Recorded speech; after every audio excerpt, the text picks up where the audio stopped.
Well, that's the new single Magic Smile from Rosie Vela, who's here with me.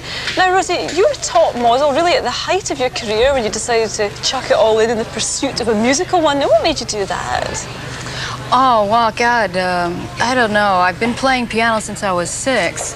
So when I became a model, I was already writing and playing and working on tunes and stuff like that, but it gave me the money to buy an electronic keyboards, and about the first money I ever made modeling, other than getting a little mattress, and I had my cat and my stereo, was to get an electronic keyboard so that I could keep working and wherever I was at. Still a very brave thing to do, though, because I mean, with your own money, you actually built a recording studio in your living room. Now, I mean, did you think little, over the 10 years, it wasn't something that happened overnight. Just as you get a little more money, you get a synthesizer, a little more money, you get a board, more money, you get a mic, and everything builds up. And my brother's an engineer, so he came to live with me and started helping me out as I was writing and working. Did you think, or were you afraid that people might think, oh, well, ex-model wanting to be a pop star, a bit dodgy? Did that ever sort of stop you? Well, there's so many people out there already trying to, the instant glamour, the instant fame, the instant, I guess it's got a great appeal. I don't know, I was offered to do this kind of thing 10 years ago. I was renting some studio time, and the guy that owned the studio said, oh, wow, you can sing. Oh, gosh, cut off your hair. You'll be the new androgynous character. And I said, what? Wait, no. I have some work to do. And I could see as I was working over the years that the songs would get better. And so I thought, God, if I just go a little bit farther and work more, they're going to get better. And eventually, somehow, it's going to really be all right, exactly what I want. And then I'll go around, take my tape. And so over the years, I just kept updating and updating. So that's why it took so long, I suppose. I worked alone.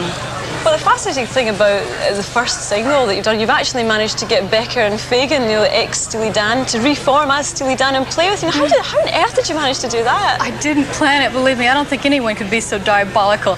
But I was doing basic tracks in Los Angeles with Keltner on drums and Haslip on bass and Michael Bean from The Call on guitar. And Walter came in just to say hi to Gary Katz, who was my producer, who had also produced the Steely Dan albums. And as he started hanging out listening, he ended up hanging out with us for 2 weeks until like 5 in the morning, 6 in the morning until we finished. And the next thing I know, I'm doing the lead synth line to Tonto, and he sits across from me and pulls this little toy piano in his lap and starts going very quietly to himself against what I was doing. Da da da da do da da do ba da da da da do da da do da da da da. And I couldn't stop for a second what I was doing. Here I'm playing in front of my idol, and I want to really be cool. And so I just winked at Gary like, get him plugged in. And he plugged him in, and that's how that riff got across. And he said, well, I'd really like to fly to New York and play on some of this stuff. I like Interlude the most, and give me a tape. I'll have to go back home to Hawaii. I'll see how it goes. So you must have been really frightened, though, sort of playing in front of him, especially if you were a big fan. I was so shy. Because I'm, you know, I don't know. So the video was shot in Barbados, which is a kind of favourite holiday haunt for you, isn't it? I mean, you told me earlier like that you had to pay for it. I mean, why did you have to pay for the video? Why did the record company not stump up the money? Well, since I'm a new artist, you know, I have about this much as a budget for a video.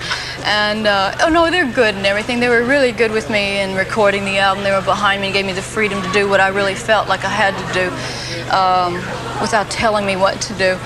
So I said, I really want to do this in Barbados. They said, are you crazy? This is not a glamorous shoot, you know. I said, well, I'll arrange it somehow. And a friend of mine arranged for a free apartment, and I paid for the airfares for the director and some crew, and we ended up filming little sequences that I was crazy about. Well, it looks really good. Tons of luck with it. I'm sure you're going to be incredibly famous. And since you were working, thank you very much. Since you were working with Steely Dan, here's some archive of them, looking very ugly but still playing good tunes.